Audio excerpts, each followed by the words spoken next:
What is going on, Nachos, and welcome back to my channel.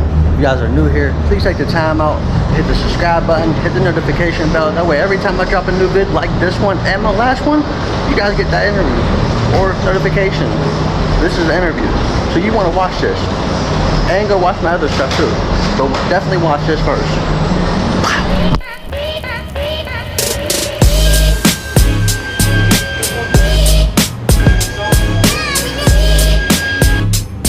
We got the exclusive interview. I had to come up a whole elevator just to find this joint. Like, that's crazy.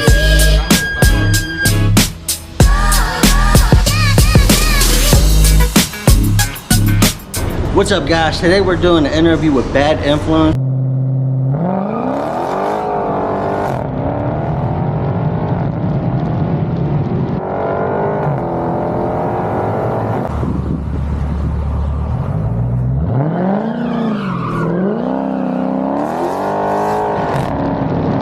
I don't know if you guys know him.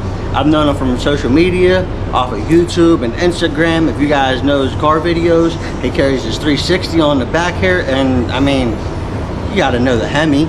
So, let's get to it, guys. Bad Influence. Bro, You too, bro. I appreciate you doing this. yeah, absolutely, bro. It's an honor to do it, absolutely. Yeah, man. Few questions, you know what I mean? Nothing crazy, nothing, you know what I mean, intimidating. You know what I mean? We'll keep it simple. Absolutely. So, what age did you start getting into cars? I've been in the car literally since I was a kid. Okay. I grew up around when my dad was a master mechanic. I actually lost both my parents. They were at a young age, both in their 50s, about 7-8 years ago. But my dad, he was a master mechanic, worked on cars, whatever. I've heard stories from back when he was younger. He had a 1970 Chevelle. He shoved a 454 big block in it. And I've heard stories where it was so big, he had chains holding his hood shut because he could not shut his hood with the air cleaner on. So that's how he had to drive his car with the hood propped open, tied down with chains. So I pretty much grew up running around garages. Okay. My dad was a car guy. He had a like 68 40 Honda line van. We made into a camper. We went all the way to California that thing as a kid. Okay. So I grew up around it. Then my stepdad kind of embraced it a little bit harder. He had a 1972 Monte Carlo. Okay, yeah, he pushed it. As a kid, yeah, you know, I took it whenever I was 16. My mom was in Canada, and stepdad has property up near Erie, and they were away for a week. Well, I decided I was going to take the car for a week. I was good all weekend. Yeah. So the neighbors came home on Monday, decided to run and get cigarettes. Mind you, I'm 40 years old. A little bit older, I guess I'm hunk in the game, whatever. Yeah. But I'm a little bit older, so back then I could go to the store and buy a pack of cigarettes at 16 years old. Yeah. All I wanted was cigarettes. If it was raining, I wasn't walking 3 blocks into Keys Rocks. Oh, yeah. Took the car, neighbors called, shitstorm wall. That car was supposed to be mine. I had to get my diploma, get my driver's license, the car was mine. Yeah. I graduated high school with a GED from juvenile placement, Praxis 1 in Maryville. Came home, well, I didn't get my driver's license until I was 18. So when I was still in the car, I only had half the requirements. Okay. So when it came time for me to get it, my stepdad said, you know what, he can have it, and I'm still letting him have it, or I'm selling it. My mom looked at him and said, you either give it to me or sell it. He sold it. 3 weeks later, guy bought it for his kid. 3 weeks later, wrapped around fell. Oh, man. So that's pretty much what drove my influence in the cars. Yeah. Love Chevy, the Chevy kid. Okay. But I can't be happy. Got the Hellcats? I don't have a Hellcat. I want a Hellcat. Okay. My Challenger was a 5.7. Okay. So I was swinging that because it was a manual. Yeah. Love doing the drifts. Yeah. It's exciting. Yeah, that's how I noticed you from doing the drifts with the 360 on it. And I'm like, yo, that 360 cam gives it the dopest footage. And I'm like, I got you. Yeah, I love the 360 footage. Unfortunately, with the 360 footage, you don't get the full effects. Yeah. So when it comes to like the burnouts and stuff like that, it doesn't look as good as it possibly can. And I have a couple examples, and that's why I kind of want to get away from it. Yeah. I had a lot of capabilities having the Challenger, even though it was a 5.7 HEMI. Yeah. It was a manual, which means it was a non-MDS system. If you're familiar with that, or everyone that's watching this does, what helps your car run on less cylinders is for your fuel consumption. Yeah. So if you're not giving it no pedal, you're going to run on less power. Okay. Well, that car doesn't have that because it's a manual transmission, and it has a limited slip differential versus an open differential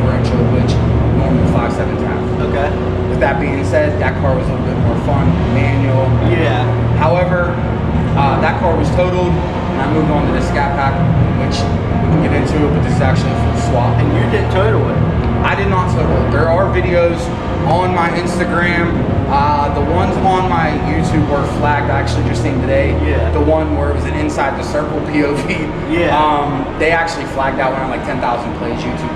Okay. They removed it. So if you go on my YouTube, I was pulled out a little bit further than everyone else. I had a takeover up in Cleveland. Okay. And I couldn't back up no further because there was rocks behind me. Yeah. People beside me were back further. Well, the guy that was actually the host, I'm gonna say it, know exactly who you were, buddy. Don't worry, AJ. Anyways,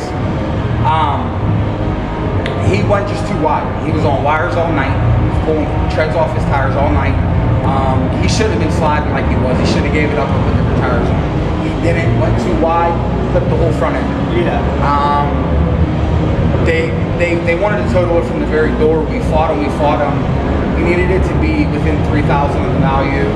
He got it there, but you know, my buddy's my buddy, man. Couldn't get it all the way there, so they totaled it out. Yeah. I ended up with a loss in that car actually, but then I had money come to me due to a work injury. This car was paid for in cash, and I had the title. Yeah. And that's why you will see it up for sale still. Because if the right offer comes along, it's always up for sale. Oh yeah. I'll move on to bigger and better things. Everything got a price. Everything's for sale. Alright, so when did you allegedly start racing? The whole street racing scene, you know, we tried to do whole Fast and Furious, roads closed, pizza boy shit. I mean, we were doing that in our teenagers before we could drive, you know? And it was just more or less quick drag races on the street sticks. We were driving around 4-cylinders and little 6-bangers. And, you know, we're driving Grand Ams and Grand Prix back in the 90s. Like, that's how old I am. I really got into the faster cars and, you know, all the actual racing.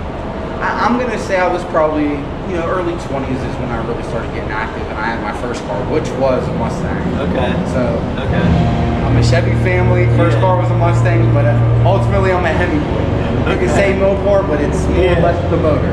You can give me, you know, like a Steve Morrison built HEMI. It's a HEMI, I'd be happy with it. Where did the name Bad Influence come from? To be honest with you, it literally just came to me. I was on the internet, I was looking for pretty much run-of-the-mill tags that I could just throw on the car. One of the ones I found was most hated.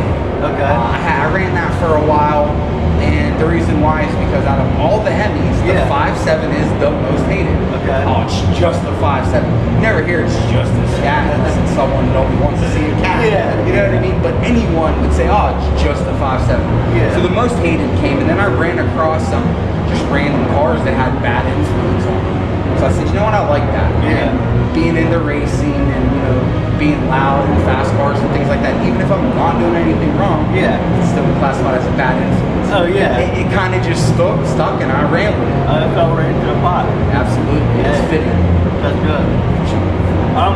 How did the Most Wanted started? So Most Wanted is actually a brand. It's not just a brand, it's a label. And not only that, we're trying to make it a full-on movement. A lot of the things you see around, go online and type in Most Wanted. Some of the first things you're going to see is Most Wanted drivers in LA, Most Wanted drivers here in Texas or California. That's what most people think. Right. And we're going to go ahead and we're just going to say it's more or less a double or triple entendre. You know, kind of like in the rap game. So what it really is it's a movement, it's a brand. You see the crosshairs, yes, that's automatically what it represents, but it's also where we're currently sitting, which is my best friend, my right-hand man, my brother. It's his shop. He does wraps, it's his name.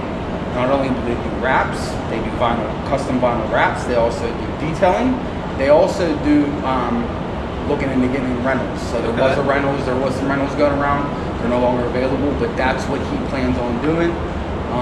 We haven't really talked about it much, but we're looking at the end of the year, early of next year. We're actually going to be opening up a used car lot. Not here in Pittsburgh, it's going to be outside the city. We're working on plans to be able to make this area available here for showing of vehicles. We'll still have to have all our paperwork done where the lot's going to be. You know, once that all happens, you know, I'll shoot a video, whatnot, and we'll put that out there. But yeah, I'm going to get into selling cars as well. And if I have anything to do with the name, definitely like Most Wanted. Oh yeah, Most keep Wanted it. Auto Yeah, Sales. yeah, it's a brand. You know what I mean? And Yeah, it's a we brand. keep it moving. So our main thing is MWR. Okay. That's what it comes down to our club. We call it a club because we're not a gang. We don't require you to do anything. There's no type of memberships. Yeah. We don't care what you drive. Honestly, we will put the Most Wanted sticker on anything. Now, the members have to have some type of nice car at least. We expect to see you around or at least represent the name. Okay. And any car you see with a camouflage MWR on the back windshield, Yeah. those are true members. Anyone else that has the Most Wanted, like on my front windshield, those are straight just anyone. Okay. Okay. Being older, what do you think about the younger generation getting into the pits now, and do you think they're going to ruin the car meets, or do you think they're going to actually evolve it? And I mean, I don't want to say evolve it, but turn it into something different than what it was. If you want my honest opinion, because when push comes to shove, one of my favorite racing experiences is drifting. Okay. And if you put it in perspective, drifting is the only race that's not won by who gets across the finish line first. Yeah. It is a judged event. In my opinion, you get three judges out there, and you go to town and you do the work. Yeah.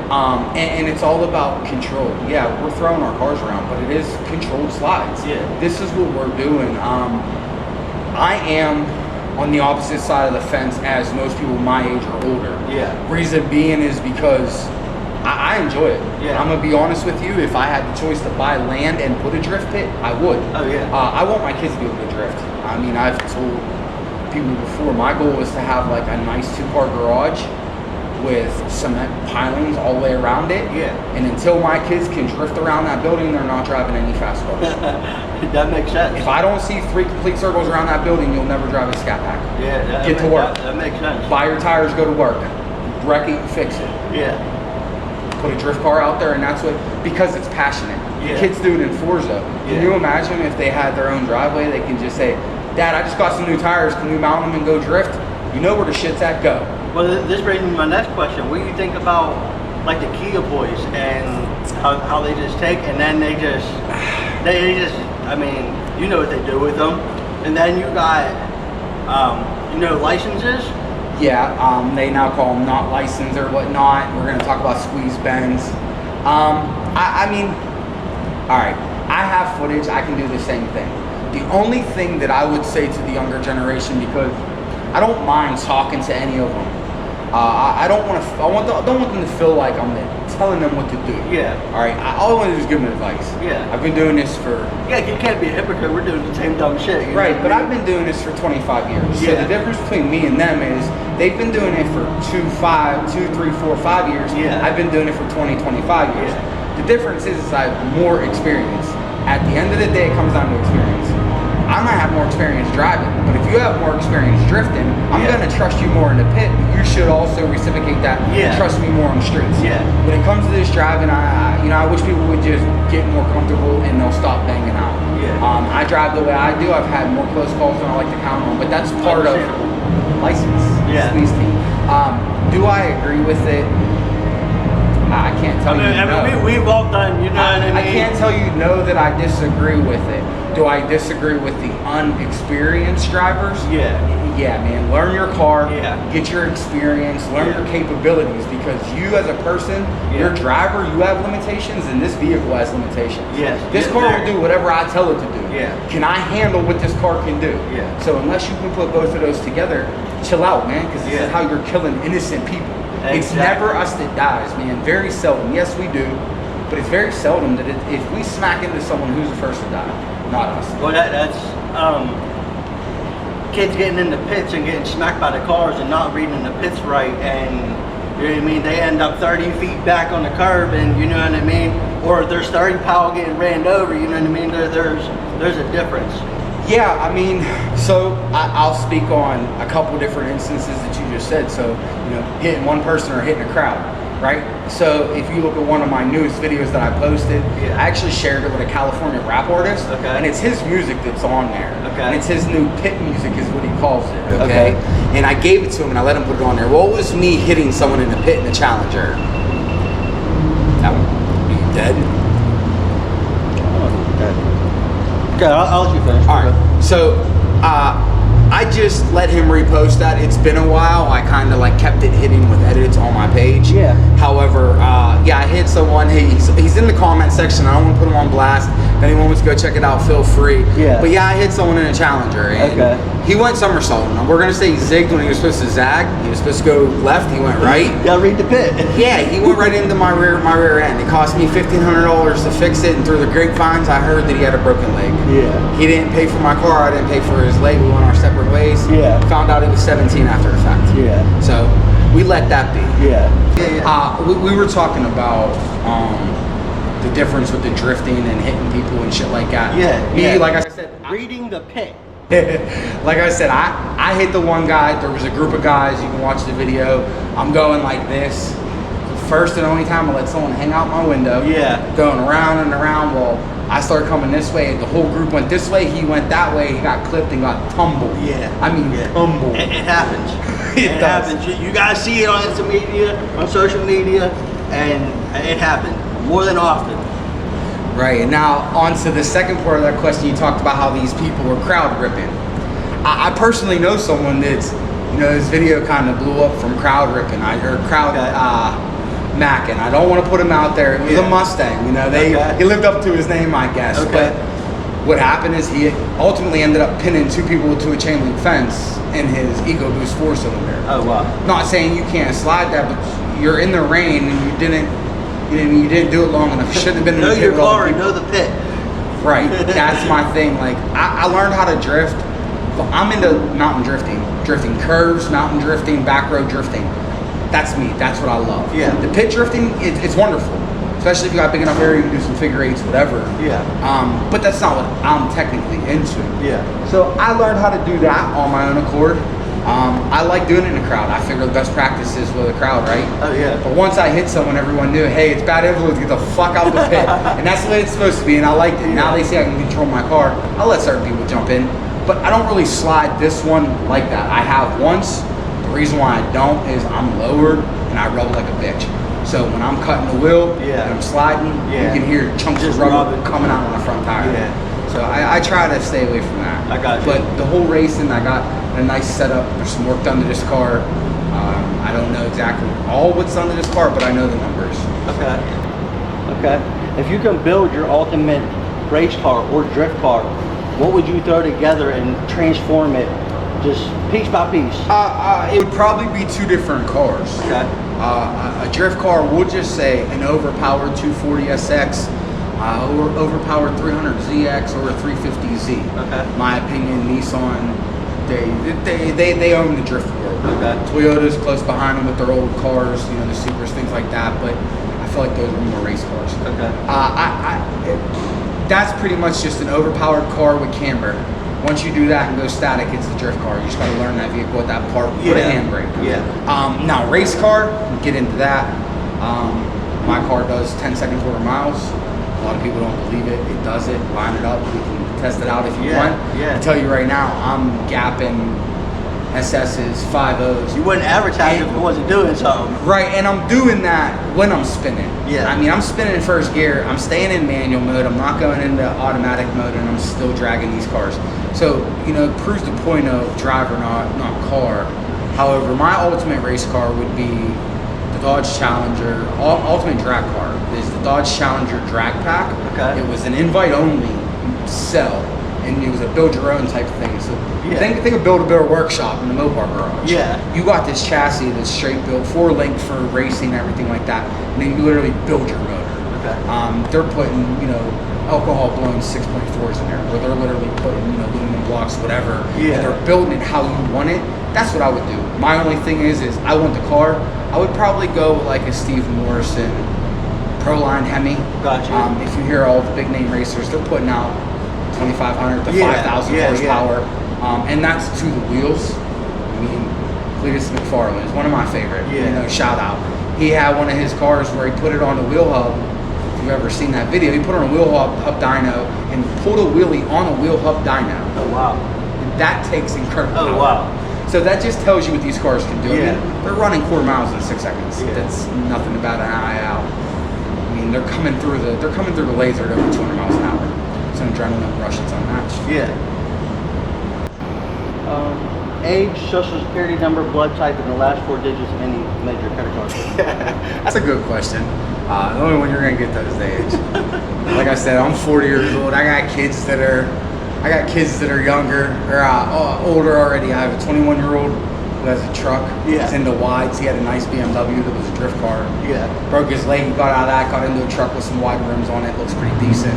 And I have an 18-year-old daughter and another 17-year-old son. So my goal is to get them into this so they can keep it going. Okay, yeah, do it for the younger generation. Yeah, that's why I do. You know, when the kids say rev it, I rev it. When the kids get excited, man, I'm happy because, to be honest with you, I was that kid. And every time I hear a nice car or hear a fast car, I'm looking too. So. Oh yeah. You have an ultimate song that just gives you that drive. That once you hear that ultimate song, it just gives you that heavy foot. Yeah, there's a song called 2040. It's by Lil Durk and Lil Durk and Lil Baby. And the way they start off this song where they talk about doing donuts in their neighborhood. Yeah. And that's literally one of the first bars in the song, and it's like, it's so fitting. And when I hear that song, I just want to makes you want to spit them. Oh, yeah. Alright, so when did you allegedly start racing? The whole street racing scene, you know, we tried to do whole Fast and Furious, roads closed, pizza boy shit. I mean, we were doing that in our teenagers before we could drive, you know? And it was just more or less quick drag races on the street sticks. We were driving around 4-cylinders and little 6-bangers. And, you know, we're driving Grand Ams and Grand Prix back in the 90s. Like, that's how old I am. I really got into the faster cars and, you know, all the actual racing. I'm going to say I was probably, you know, early 20s is when I really started getting active, and I had my first car, which was a Mustang. So, I'm a Chevy family. First car was a Mustang, but ultimately I'm a HEMI boy. You can say Mopar, but it's more or less the motor. You can give me, you know, like a Steve Morrison built HEMI. It's a HEMI, I'd be happy with it. Where did the name Bad Influence come from? To be honest with you, it literally just came to me. I was on the internet, I was looking for pretty much run-of-the-mill tags that I could just throw on the car. One of the ones I found was most hated. I ran that for a while, and the reason why is because out of all the HEMIs, the 5.7 is the most hated. Oh, it's just the 5.7. You never hear it's just a scat unless it's someone that only wants to see a cat. You know what I mean? But anyone would say, oh, it's just the 5.7. So the most hated came, and then I ran across some just random cars that had bad influence on them. So I said, you know what, I like that. And being into racing and, you know, being loud and fast cars and things like that, even if I'm not doing anything wrong, it's still classified as a bad influence. It kind of just stuck and I ran with it. It fell right into the pot. Absolutely. It's fitting. That's good. How did the Most Wanted start? So Most Wanted is actually a brand. It's not just a brand, it's a label. And not only that, we're trying to make it a full-on movement. A lot of the things you see around, go online and type in Most Wanted. Some of the first things you're going to see is Most Wanted drivers in LA, Most Wanted drivers here in Texas or California. That's what most people think. Right. And we're going to go ahead and we're just going to say it's more or less a double or triple entendre. You know, kind of like in the rap game. So what it really is it's a movement, it's a brand. You see the crosshairs, yes, that's automatically what it represents, but it's also where we're currently sitting, which is my best friend, my right-hand man, my brother. It's his shop. He does wraps, it's his name. Not only do they do wraps, they do custom vinyl wraps, they also do detailing, they also do looking into getting rentals. So there was some rentals going around, they're no longer available, but that's what he plans on doing. We haven't really talked about it much, but we're looking at the end of the year, early of next year. We're actually going to be opening up a used car lot. Not here in Pittsburgh, it's going to be outside the city. We're working on plans to be able to make this area available here for showing no vehicles. We'll still have to have all our paperwork done where the lot's going to be. You know, once that all happens, you know, I'll shoot a video, whatnot, and we'll put that out there. But yeah, I'm going to get into selling cars as well. And if I have anything to do with the name, definitely like Most Wanted. Most Wanted auto sales. It's a brand. You know what I mean? And we keep it moving. So our main thing is MWR. That's when it comes down to our club. We call it a club because we're not a gang. We don't require you to do anything. There's no type of memberships. We don't care what you drive. Honestly, we will put the Most Wanted sticker on anything. Now, the members have to have some type of nice car at least. We expect to see you around or at least represent the name. Okay. And any car you see with a camouflage MWR on the back windshield, Yeah. Those are true members. Anyone else that has the most wanted, like on my front windshield, those are straight just me. Okay. Okay. Alright, this camera or that camera, tell the people what you have next, what you guys got coming up, where to find you on your content, on your social media. Yeah, absolutely. So once again, I'm Bad Influence. That's what I go by. A lot of people call me B or Big B. Right now we got it's a 2012 full Scat Pack swap. It's got a 2015 facelift on it, SRT bumpers.